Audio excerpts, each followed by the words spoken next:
Esta es mi opinión. ¿Cuál es la suya? Programa del Comité Cívico de Dos Quebradas y la Red Nacional de Veedurías Red Verde. Exijados Zapata, bienvenido de nuevo a Opiniones y para Pandora's Box. Muchas gracias a usted, Jorge, y a todos los amigos que nos escuchan. Bueno, para entrar en contexto vamos a hablar de lo siguiente. Hace más o menos 3 años y medio nosotros fuimos a una audiencia de Bolsillos de Cristal de la Fiscalía General de la Nación realizado en el municipio de Dos Quebradas.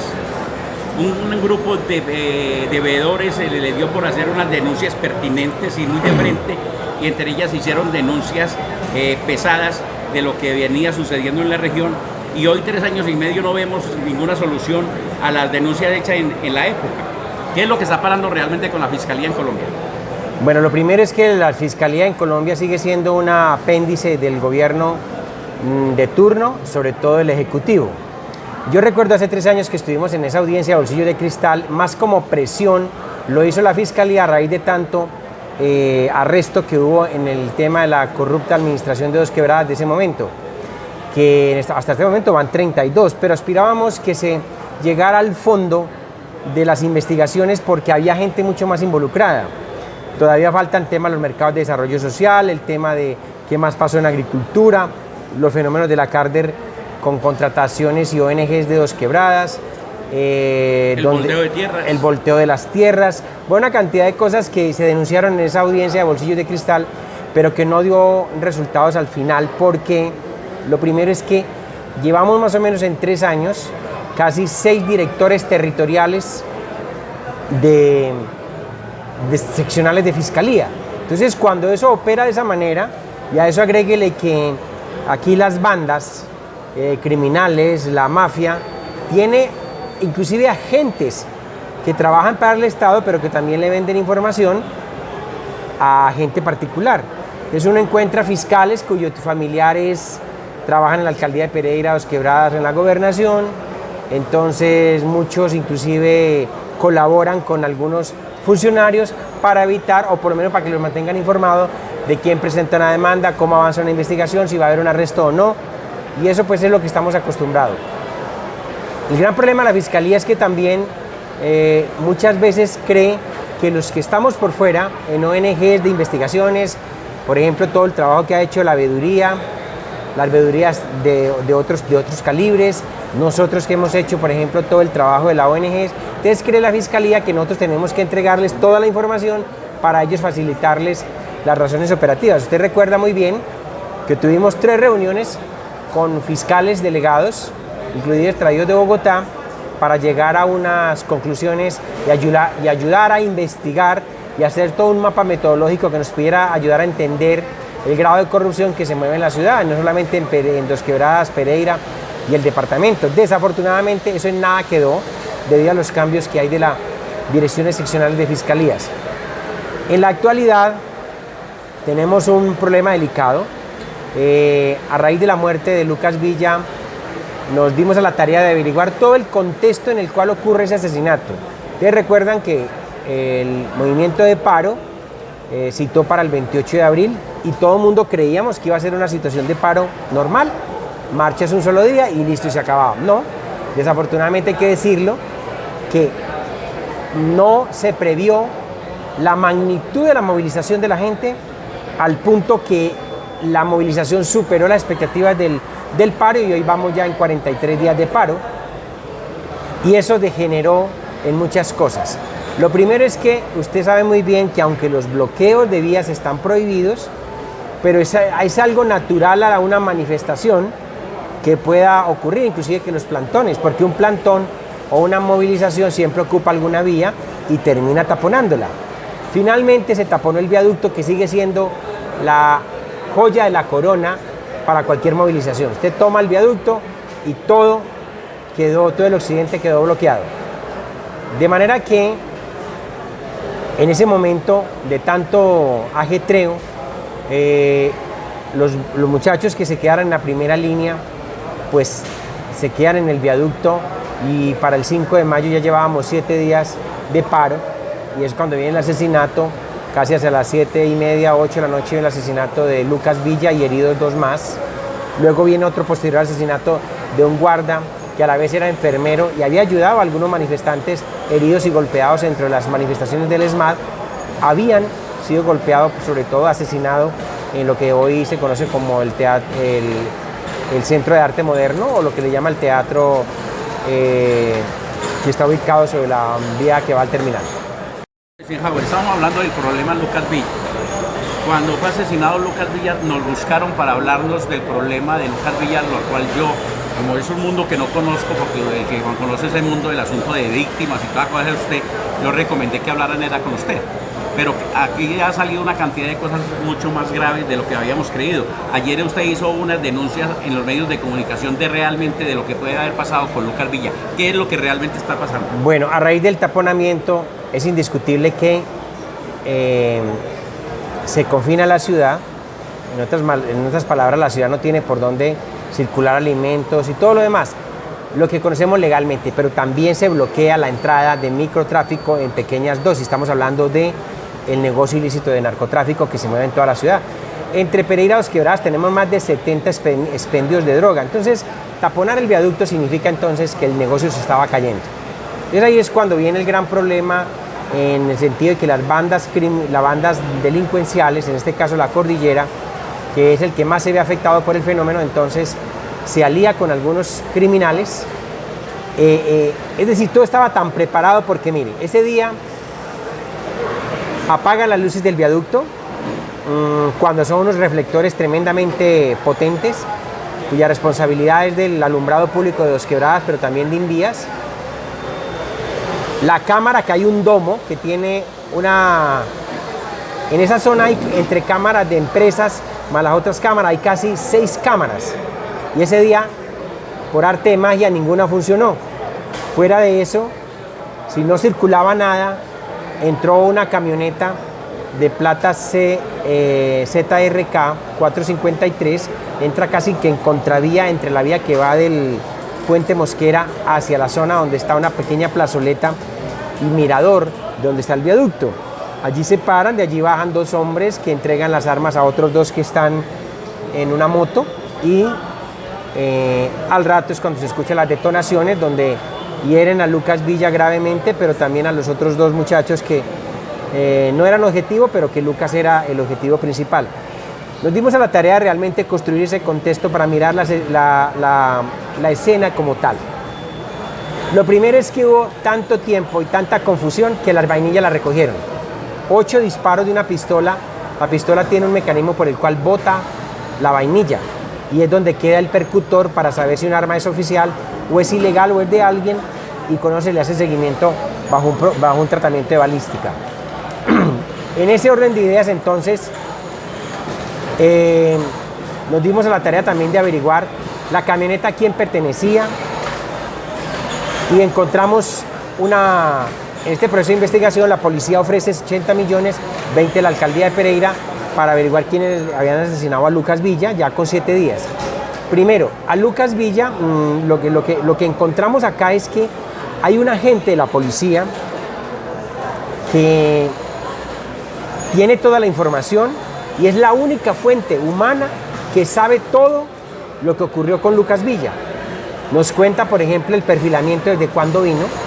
Mucha gente pregunta, ¿pero por qué perfilar a Lucas Villa y no a los promotores del paro? Pues muy sencillo, es que la mayor parte de los promotores del paro son personas que tienen esquema de protección. Inclusive en las manifestaciones usted ve el escolta al lado de ellos. Entonces es mucho más difícil llegarle a una persona protegida a alguien que no la tiene. Entonces buscaron a alguien que le doliera a la masa, que atrajera a la gente, pero que también sirviera como una especie de mensaje para quienes estaban marchando y taponando. Desafortunadamente fue Lucas. Independiente de todo lo que se ha dicho, pues no podemos tampoco sacar que Lucas no tuviera problemas. Los tenía también, porque en esto hay de todo, y hay que decirlo que este oficial de la policía que nos da la información, pues nos pide a nosotros como organismos de derechos humanos, porque también mucha gente está diciendo, ¿pero por qué fueron a buscarnos a ustedes? Pues muy sencillo, nosotros somos unas organizaciones de derechos humanos que tenemos alianzas internacionales con todo lo que se mueve en este país, y que es necesario tenerlas para evitarnos que aquí nos pase algo. Si nos pasa algo, por lo menos se sepa la información que se tenía.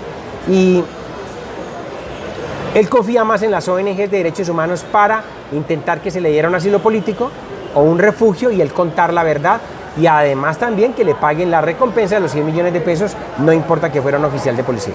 Entonces es un oficial de policía quien da la información, que tiene claridad sobre lo que está pasando. ¿Por qué la Fiscalía hoy lo está buscando a usted y lo cita para mañana para que usted vaya a dar un informe? Ahora, no se puede poner en la picota pública uno porque al final uno también se pone a mirar en quién confía uno en la Fiscalía, que ese es el problema también grave de lo que está sucediendo. Desde el momento en que ocurre el asesinato, mandan unos fiscales especializados de Bogotá para hacer todo un proceso de investigación en terreno. Al día de hoy no hay resultados de la investigación a pesar de los 100 millones por el cual se ofrece. Entonces mucha gente delata esa misma situación. ¿Qué es lo que está pasando actualmente? La Fiscalía quiere que en mi caso particular y nosotros como ONGs de derechos humanos le digamos la fuente, inclusive nos llega una citación en el cual dice que so pena de sanción si no asistimos o que es de carácter urgente para esclarecer el caso de Lucas Villa. Perdóneme, esa no es la función de nosotros no tenemos por qué hacer la función de que le corresponde a la Fiscalía cuando se supone que tiene todo el aparato estatal, las ayudas y todo lo demás para buscar la información. ¿Cuál es el gran problema? Imagínese usted una Fiscalía diciendo que el culpable de la muerte de Lucas Villa, de ese particular, es la fuerza pública. En este caso, como nos decía la gente de la policía, son varios personas que estaban asignados a inteligencia, que es lo que comúnmente llamamos la SIJIN, que es el Servicio de Inteligencia Judicial que ejecuta la policía y que a la vez trabaja con el CTI. Entonces uno se pregunta realmente qué es lo que tienen entre manos y la presión que ejercen sobre nosotros para hacer como la investigación. Lo que significa es que no tienen mayores elementos para averiguar quiénes son tanto los actores materiales y intelectuales de la muerte de Lucas Villa. Esa misma situación nos lleva a nosotros también a crear como cierta presión sobre los medios de comunicación, porque si bien es cierto, nosotros podemos divulgar la información, nosotros no vamos a revelar la información hasta tanto no saquemos al testigo clave que tiene, sacarlo hacia el exterior y que nos cuente realmente todo lo que pasó.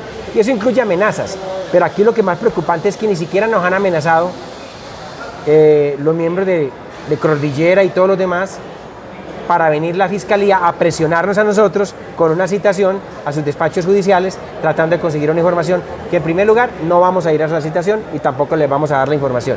Que hagan el trabajo que les corresponde como una entidad del Estado que fue dada para investigar como debe ser. Ese es el problema grave que estamos teniendo como país. ¿En quién confía uno? Si en la Fiscalía, en la Contraloría, en la Procuraduría. Ahora salen con el cuento que van a archivar 10.000 procesos en la Procuraduría porque entra el nuevo Código Disciplinario. Habíamos dicho que había una concentración de poder. Usted recuerda muy bien, el fiscal es del bolsillo del Ejecutivo. La señora Procuradora hace parte de un partido que la respaldó inclusive cuando era magistrada, luego cuando era ministra, y de ministra pasa a ser procuradora. Entonces, uno no puede realmente pedirle más al Estado de una concentración que tiene el gobierno de todos los poderes, el disciplinario, el penal y todo lo demás, para provocar alguna reacción diferente. Ahora, entra en vigencia el Código Disciplinario, y el Código Disciplinario en cierta medida aparentemente es para combatir la corrupción. Pero lo que yo estoy viendo cuando usted compara la Ley 734, que es el antiguo Estatuto Disciplinario, con el nuevo, encuentra usted dos cosas, y es que inclusive el que van a aprobar es mucho más garantista para quien está siendo investigado disciplinariamente. ¿Eso qué significa? Que es un premio a la corrupción. Y pretenden también vía control disciplinario agregarle un articulito, que ese es el famoso mico que hoy el Congreso está tratando de armar con la señora Procuradora, en el sentido de que dejar sin efecto la sentencia de la Corte Interamericana de Derechos Humanos, en el caso Petro, para que pueda la Procuraduría inhabilitar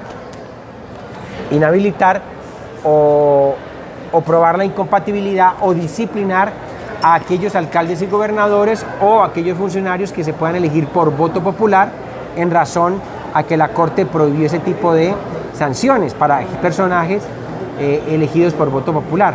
¿Eso qué significa? Que le darían más garras a la Procuraduría para chantajear políticamente, para chantajear disciplinariamente, y eso es lo que le han colocado el grito en el cielo al Congreso para que esa reforma al nuevo estatuto disciplinario, que ya entraría con una nueva reforma, pues no le dé más poder a la señora Procuradora. Bueno, Eisenhower, volvamos atrás.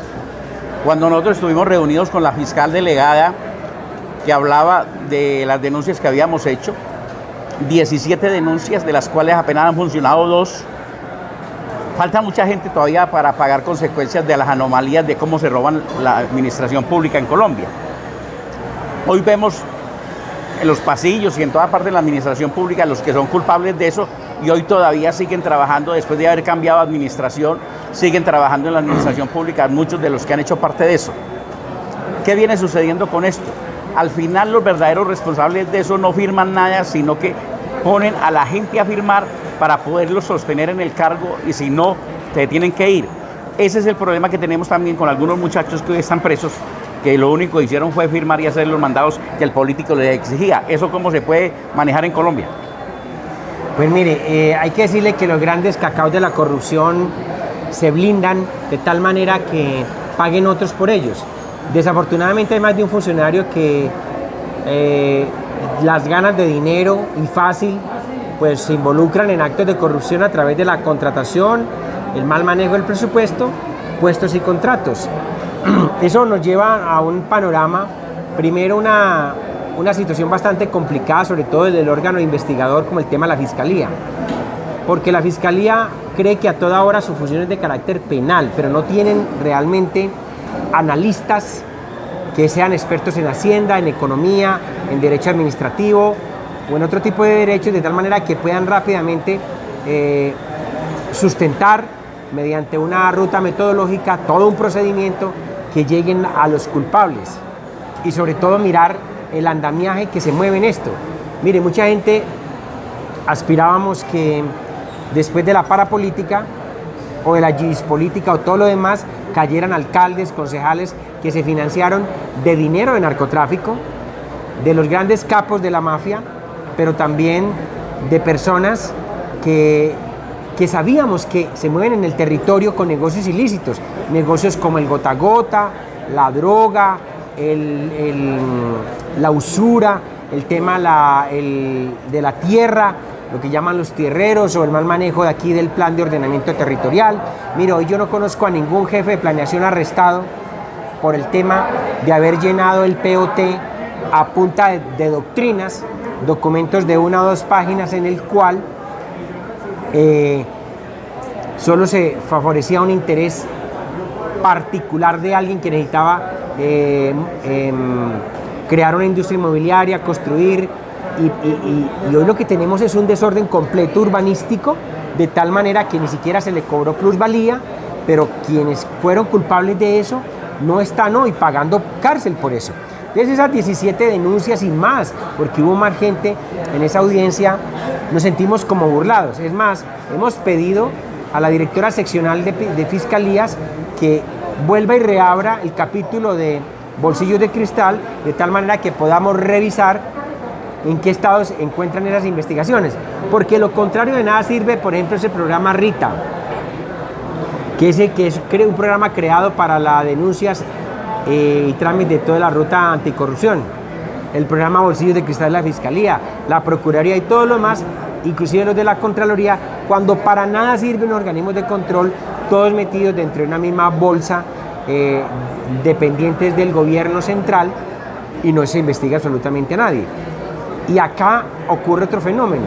Es cómo es posible que usted, inclusive cuando aporta una información, inclusive hace el análisis y hace el papel inclusive mejor hecho que el de la Fiscalía, más se demora usted en estar saliendo de la Fiscalía, que inmediatamente los bandidos darse cuenta de quién estuvo ayudando a investigar este proceso, y entonces llueven las amenazas, los atentados, las desapariciones o inclusive los homicidios, como hemos podido ver en los últimos días. Sale en el día de hoy el Contralor General de la República, Felipe Córdoba Larrarte, que lo conocemos de auto cuando fue secretario de gobierno de Pereira, del departamento, de esos que son esos quisquillosos que saludan a todo mundo y preguntan por la familia. O sea, eso es lo que gana el tipo, de ser meloso, pero que no produce nada.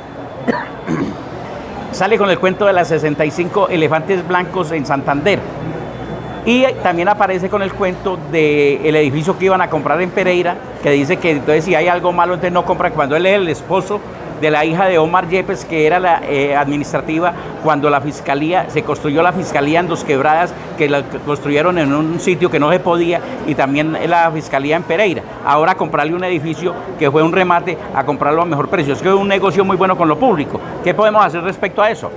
Mire, la sociedad Rivera, que es una sociedad que se encarga de comprar remates inmobiliarios y luego remodelarlos y vendérselo al Estado. El gran negocio aquí es que ese grupo Rivera mantiene muy bien favorecido porque siempre viene con una obra o un edificio que tiene, lo amarra rápidamente, lo amarra a una entidad del Estado. El edificio de la Fiscalía en Dos Quebradas, el de la Fiscalía en Pereira, de igual manera el de la Contraloría que le están vendiendo ahora, que era un edificio en obra negra que no tenía cómo arreglarse, y finalmente lo compran por 3.000 millones, la remodelación vale 4.000, pero ya cuando está arreglado entonces le vale 12.700 a la Contraloría. Lo que uno cuestiona es el Contralor, que tiene un programa de la caza de elefantes blancos. En el mundo están escasos, es una especie en vía de extinción, pero en Colombia abundan.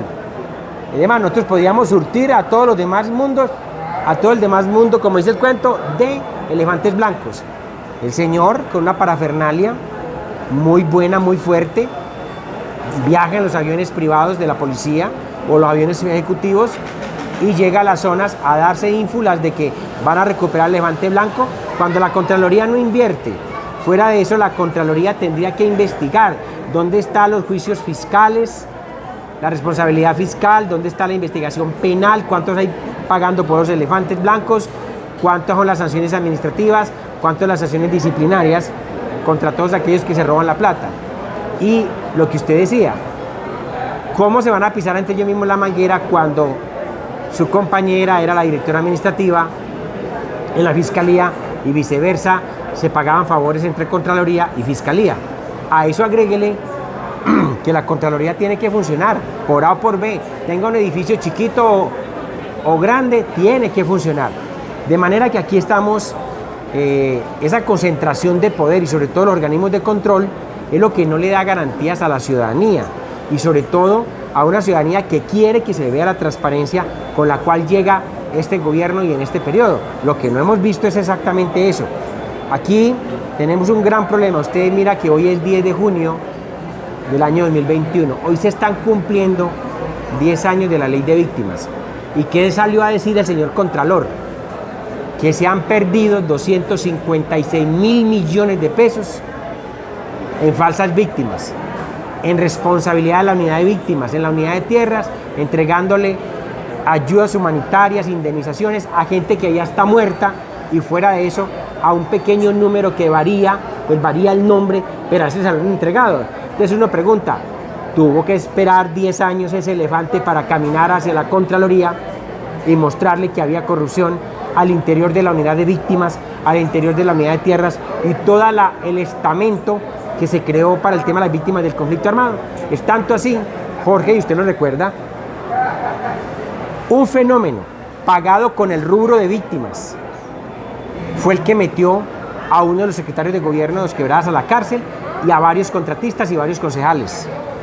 Todo el mundo recuerda que acá se justificaron 456 muertos que aparentemente eran víctimas que le daban un auxilio funerario a los cuales tienen el derecho por la ley de víctimas e iban inclusive que buscaban a los muertos en las funerarias, hablaban con el dueño de la funeraria y decirle que este señor que acaba de morir hay que contactarse con su familia porque tiene un auxilio de 8 o 9 millones de pesos para el subsidio de funerario. Lo que le entregaban en realidad a esa familia eran 2.500.000 y el resto se quedaba el corrupto con la misma. Por eso es que cayeron concejales, el secretario de gobierno, el subsecretario y todo lo demás. Justificaron 450 féretros, que eso lo denunciamos inclusive nosotros, con el rubro que se destina a víctimas del conflicto armado en el municipio de Dos Quebradas, que aquí se invierten en meras víctimas se invierten más de 660 millones de pesos. Bueno, Eisenhower, vamos a hablar de dos cosas muy puntuales. La primera, nos gastamos 13 billones y medio de pesos en los entes de control y eso no produce nada. Nos la gastamos de los impuestos que pagamos los colombianos para sostener unos entes que no funcionan. Así se enojen, no funciona.